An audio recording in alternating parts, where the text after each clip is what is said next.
प्रधानमंत्री नरेंद्र मोदी की फिरोजपुर फेरी दौरान सुरक्षा च कोताही के लगे दोषों तो बाद पंजाब के मुख्य मंत्री चरणजीत चन्नी ने इस ते सफाई दी है। उन्होंने कहा है कि प्रधानमंत्री नरेंद्र मोदी की सुरक्षा के कोई भी कोताही नहीं वरती गई है। मुख्यमंत्री चरणजीत चन्नी ने इस सारे मामले च विस्तार नाल जानकारी दी है। मुख्यमंत्री चरणजीत चन्नी इस वेले प्रेस कॉन्फ्रेंस कर रहे हैं। आओ सुनते हैं उन्होंने की कहा है।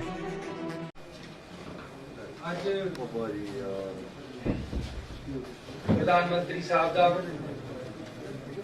दौरा सी पंजाब का, उन्होंने फिरोजपुर दे विच आना सी, कुछ उद्घाटन ते नाल नाल उन्होंने एक पोलिटिकल रैली भी करनी सी। सो रास्ते दे विच वादा होने करके वापस मुंडा पिया, उस गल का सानू खेद है। आफ्टर ऑल वो देश के प्रधानमंत्री है। सरकार ये रास्ते ऐसी जी रैली होनी सी उन्होंने वास्ते खुलवाए सी, उन्होंने का ही प्रोग्राम, क्योंकि ताकि कोई रैली में आने वाले बंदे को असुविधा ना हो। ऐसी जेडे किसान एजिटेशन कर रहे सी उन्होंने ये भरोसा दे दिता सी कि आप जी नूं सारिਆਂ ਨੂੰ ਤੁਹਾਡੇ ਲੀਡਰਾਂ ਨੂੰ ਉਹਨਾਂ ਵਿੱਚੋਂ ਅਸੀਂ ਪ੍ਰਾਈਮ ਮਿਨਿਸਟਰ ਸਾਹਿਬ ਤੋਂ ਮੀਟਿੰਗ ਦਾ ਟਾਈਮ ਦੁਆਰਾ ਵੀ ਇਸ ਗੱਲ ਤੇ ਸਹਿਮਤੀ ਹੋ ਗਈ ਸੀ ਕਿ ਕੋਈ ਉੱਥੇ ਐਜੀਟੇਸ਼ਨ ਰਿਹਾ ਨਹੀਂ ਸੀ। ਉਸ ਤੋਂ ਬਾਅਦ ਸਵੇਰੇ ਪ੍ਰਧਾਨ ਮੰਤਰੀ ਜੀ ਦਾ ਜਿਹੜਾ ਪ੍ਰੋਗਰਾਮ ਸਾਨੂੰ ਆਇਆ ਸੀ ਉਹ ਮੈਂ ਤੁਹਾਨੂੰ ਦੱਸਣਾ ਚਾਹੁੰਦਾ ਕਿ ਇਹ ਮਿੰਟ ਟੂ ਮਿੰਟ ਪ੍ਰੋਗਰਾਮ ਪ੍ਰਧਾਨ ਮੰਤਰੀ ਜੀ ਵੱਲੋਂ ਆਇਆ ਹੈ, ਉਹਨਾਂ ਦੇ ਆਫਿਸ ਵੱਲੋਂ ਆਇਆ ਹੈ। ਸਾਨੂੰ ਉਹਦੇ ਵਿੱਚ ਕੋਈ ਵੀ किंतु परंतु करन दा या कोई भी सानू हुक्म नहीं सी। सीटिंग अरेंजमेंट भी प्रधानमंत्री जी के दफ्तर चो आया कि प्रधानमंत्री जी कितने बैठेंगे, उन्होंने नाल कौन बैठेगा, दूसरे पासे कौन बैठेगा, तीसरे पासे कौन बैठेगा, हैलीकॉप्टर दे विच 4 सीटां होणगियां, उहदे च कौन कौन बैठेगा, प्रधानमंत्री जी जिथे जाणगे किस तरीके दे नाल जाणगे, जहाज विच किथे जाणगे ते गड्डी च किथे जाणगे। टोटल प्रोग्राम जिहड़ा बठिंडे तो फिरोजपुर जाने का बाई एयर सी। 3 हवाई अड्डे जिथे हैलीपैड वो फिरोजपुर दे विच बनाए गए ताकि प्रधानमंत्री जी किसी भी जगह उतर सकते, एक च दूजे या तीजे। ये भी असी कहा कि जी मीह दे विच हो सकता कल नूं मीह होवे। जो मैनूं मेरे डीजीपी ने दस्सिया है, उन्होंने ये भी दस्सिया कि असी उन्होंने कहा सी कि बरसात भी है, एजीटेशन भी है, जे कैंसिल हो सकता प्रोग्राम कैंसिल कर दिता जाए, लेकिन उन्होंने कंटिन्यू किया है। उस तो बाद 3 हैलीपैड बनाए गए। हैलीकॉप्टर नहीं उड़ेगा इस गल की छोटी सी उपर उतों, इसलिए 3 हैलीपैड बनाए गए। किहड़े विच उतरना ये डिसाइड हो गया सी, लेकिन चकमा देने वास्ते सिक्योरिटी के अपने तरीके हैं कि 3 हैलीपैड बनते हैं। ਉਹਦੇ ਵਿੱਚ मैं ਤੁਹਾਨੂੰ प्रोग्राम दस देना जो सानू आया सी। जनवरी 5 9:30 से डिपार्चर दिल्ली एयरपोर्ट को, 10:25 से एयर अराइवल बठिंडा एयरपोर्ट, 10:30 से डिपार्चर बठिंडा एयरपोर्ट, 5 मिनट बाद बाय MI-17 हेलीकॉप्टर, 11:05 से अराइवल किला चौक हेलीपैड फिरोजपुर। ये प्रोग्राम सानू लिखती तौर से उत्थों आया हुआ है। कोई भी सोच नहीं सी कि बाई रोड भी प्राइम मिनिस्टर साहब को लेके जाना है, ना ही कोई प्रोग्राम सी। सानू ये एग्जैक्ट दस्या गया सी कि हैलीकॉप्टर से उन्होंने जाना है। ये मौके दे मौके उन्हां दी एजेंसियां वालों अफसरां वालों मिल के मौके दे मौके सड़क के राही ले जाया गया। रास्ते दे विच अचानक कुछ एजिटेटर अजे पता लगना कि कौन बंदे सी आके बैठे हैं उन्होंने, लेकिन उन्होंने तक तो काफी पीछे प्राइम मिनिस्टर साहब दी गड्डियां नूं रोक के साडे अफसरां ने रिक्वेस्ट की है कि अगे एजिटेशन वाले बंदे कुछ आगे ट्रालियां खड़ियां कर लिया, उन्होंने आपां नूं बेहतर है कि वापस जाके कोई और अल्टरनेटिव रास्ता या हेलीपैड से चलिए आप वापस जाना चाहिए।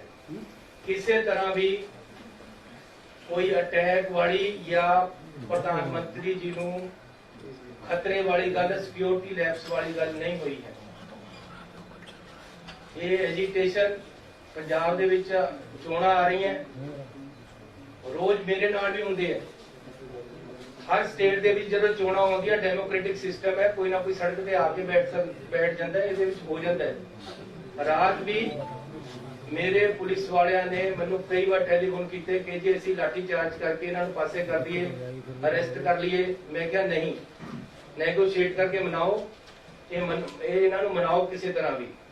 अल्टीमेटली असीं रात भी कामयाब होए आ उन्हां नूं पासे करने विच और मनाउण दे विच। इहदे विच खतरे वाली कोई गल नहीं हुई। प्रधानमंत्री जी ते कोई हमला नहीं होया, ना ही इदां दी कोई सोच हुई है। पहला भी किसान एजिटेशन दिल्ली दे विच 1 साल ਚੱਲਿਆ, ਉੱਥੇ भी किसान बैठे रहे। ਉਹਨਾਂ ਦੀਆਂ ਵੀ ਕੁਝ ਮੰਗਾਂ ਸੀ ਜਿਹੜੀਆਂ ਸਾਲ ਬਾਅਦ ਮੰਨ ਹੋਈਆਂ ਤੇ ਉਹਨਾਂ ਨੇ ਪੀਸਫੁਲੀ ਉੱਥੋਂ ਕਰਨਾ ਚੱਕ ਲਿਆ। ਅੱਜ ਵੀ ਜੇ ਕੋਈ ਪੀਸਫੁਲ ਪ੍ਰੋਟੈਸਟ ਰਾਸਤੇ ਦੇ ਵਿੱਚ ਕਰਨ ਆ ਗਿਆ ਤਾਂ ਇਸ ਨੂੰ ਪ੍ਰਧਾਨ ਮੰਤਰੀ ਦੀ ਸਿਕਿਉਰਿਟੀ ਦੇ ਨਾਲ ਜਾਂ ਉਹਨਾਂ ਨੂੰ ਕੋਈ ਖਤਰੇ ਦੇ ਨਾਲ नहीं जोड़िया जाना चाहिए।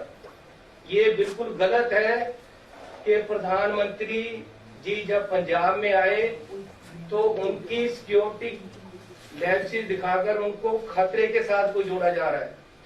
ये राजनीति इसमें नहीं होनी चाहिए। We have every respect for our prime minister.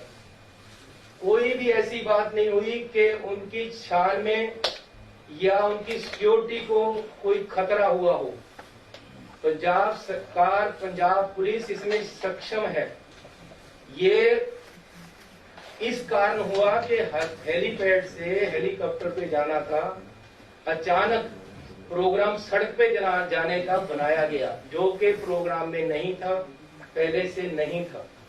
फिर भी आगे एजिटेटर बैठे हैं, पीछे काफी पीछे गाड़ियां रोकर बता दिया गया कि आगे एजिटेशन वाले एकदम सड़क पे आकर बैठ गए। अब सड़क पे एकदम कोई ट्राली लगाकर बैठ जाए, उसको हटाने में 10, 15, 20 मिनट, आधा घंटा लग जाता है। इसलिए सेफ साइड के लिए प्रधानमंत्री जी को बोला गया कि आप पीछे आ जाएं, हम अदर रूट या बाई हेलीपैड आपको ले चलते हैं। लेकिन उन्होंने वापस जाने का फैसला किया। सो मैं पंजाब सरकार की तरफ से आपको क्लियर करने आया हूँ कि इसमें किसी भी तरह का कोई खतरे वाली बात नहीं थी, ना ही हुई है। ये टोटली एक पीसफुल एजिटेटर आकर अचानक सड़क पे बैठ के, जिस सड़क पे हमारा जाने का कोई प्रोग्राम नहीं था। प्रोग्राम हेलीपैड के साथ जाने, हेलीकॉप्टर पे जाने का था, और किसी तरह का कोई खतरा यहाँ नहीं है और नहीं था, ना ही प्रधानमंत्री जी को ऐसा हुआ है। लेकिन फिर भी प्रधानमंत्री जी को या उन्होंने अपने तरफ तरीके से उनकी टीम ने फैसला वापस जाने का ले लिया, जबकि हेलीकॉप्टर से जा सकते थे, अदर रूट से भी जा सकते थे, लेकिन वो वापस गए हैं। हमें इस चीज का खेद है, हमें पीड़ा है। हम अपने प्रधानमंत्री जी को पूरा सत्कार और प्यार देते हैं और देते रहेंगे। बीजेपी के जो नेता प्रेस कॉन्फ्रेंस करके सरकार को या रिलेशन खराब करने की बात कर रहे हैं, ऐसी बात मत करें। ये पॉलिटिक्स नहीं है, हम राजनीति इसी बातों में नहीं करते हैं। अगर प्रधानमंत्री जी हमारे आएंगे तो कुछ देकर ही जाएंगे पंजाब को, और हम चाहते हैं। मेरा लेक्चर तैयार पड़ा था, मैं बीसी पे इंतजार कर रहा था उनको बोलने के लिए कि प्रधानमंत्री जी ने आना है। मैंने 100 कुछ सोचा था उनको जी आया कहने के लिए, उनको वेलकम करने के लिए। मैंने 100 कुछ सोचा था उनसे मांगने के लिए पंजाब के लिए। हमारी ऐसी सोच नहीं है। अगर ये कोई बीजेपी का नेता अगर ऐसी बात करता है, ये राजनीति है, राजनीति मत करें। किसान एजिटेशन पे है, आज से नहीं है, 1 साल से है। किसानों की कुछ डिमांडें हैं। मैं अपने पंजाब के लोगों पे गोलियां या लाठियां नहीं चलाने वाला। प्यार से मैंने पूरी रात लगाकर उनको सड़क से उठाया, और वो मोटिवेट होकर मेरी बात मानकर या सरकार की बात मानकर बीजेपी के नेताओं की बात मानकर प्रधानमंत्री से मिलने के आश्वासन के बाद उठ गए थे। उसके बाद कोई एजिटेशन नहीं था। इस रोड पे हमारा रूट प्लान नहीं था। अचानक कुछ लोग आकर बैठ गए हैं और उनको उठाया प्यार से जा सकता था, कोई किसी तरह का खतरा या हमला नहीं हुआ है। तो फिर भी जो सिक्योरिटी लैप्सेस हुए हैं, अगर ये है तो हम इसकी इंक्वायरी भी कराने के लिए तैयार हैं और कराएंगे।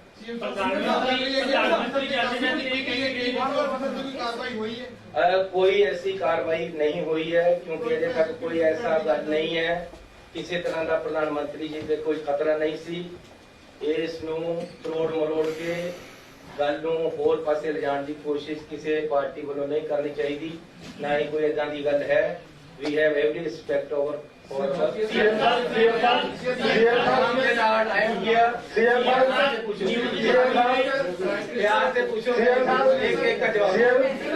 बीजेपी के लीडर तो कर ही रहे ने, बट थोड़े जिहड़े साबका मुख्य मंत्री है कैप्टन अमरिंदर सिंह, वो भी कह रहे हैं कि बहुत बड़ी लैप्स हुई है कि अज ही जिहड़ा राष्ट्रपति राज लगा देना चाहिए। देखो आज नहीं तो 4 दिन लगना ही है सानू इस मेरी कोई मुख्यमंत्रीशिप या साडी कैबिनेट या कांग्रेस पार्टी इस गल पे नहीं खड़ी है, ना ही ऐसी कोई ये कह रहे हैं कि तुसी ना लगाओ। लेकिन मैं ये कह रहा कि अननेसेसरीली राजनीति नहीं होनी चाहिए।